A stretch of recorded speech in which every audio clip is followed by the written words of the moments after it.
ku soo dhawaada qaybtii labaad iyo qisadii ku saabsaneed Rachel Hoagland. Haddaba waxaad isweydiinaysaan halkeebuu ku maqnaa Rachel muddadaasi oo dhan. Rachel 1993 waxa uu ka tegay gobolka lagu magacaabo Indiana isagoo aaday gobolka Florida. Halkaas waxa uu ka kireystay guri, balse nasiib wanaagiisa wuxuu guriga ka dhex helay warqad cadaynaysa dhimashada wiilka uu dhalay ninka uu guriga ka kireystay. Wiilka uu dhalay ninka guriga uu ka kireystay Rachel waxa uu dhintay 1991 wuxuuna ka dhintay shil 2 sano ka hor markii warqadaha helay Rachel.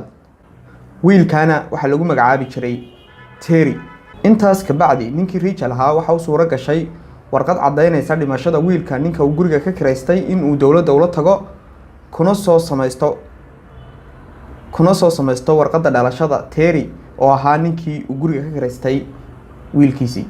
haddaba markii uu helay warqadda dhalashada Terry waxa uu suura gashay inuu samaysto liisanka gaadhiga. markaas waxa uu sidaas ula wareegay magac iyo shakhsiyad antiis ahayn, waxaanu iska galay nolol cusub oo magac kala wadata. waanu iska guursaday 1995 2 sano kadib markii uu reerkiisa iskaga tegay. waxaanu dhashay wiil, waxa uu iibsaday guri cusub. gabadhiisa cusubna wax war kama ahayn taariikhdiisa hore. balse sidee bay boolisku ku soo ogaadeen arrimahaas oo dhan?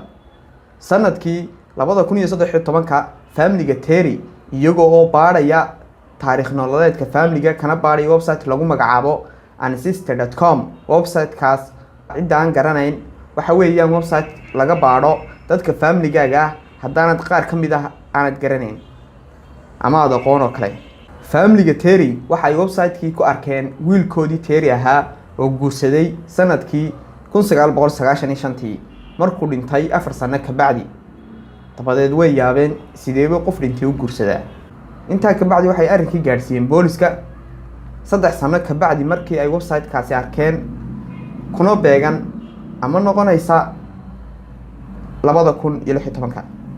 anigu waan la yaabay oo waxaan isiri maxay 3 sano ka bacdi booliska u gaarsiiyeen ee mar hore u gaarsiin waayeen ama ugu sheeg waayeen booliska.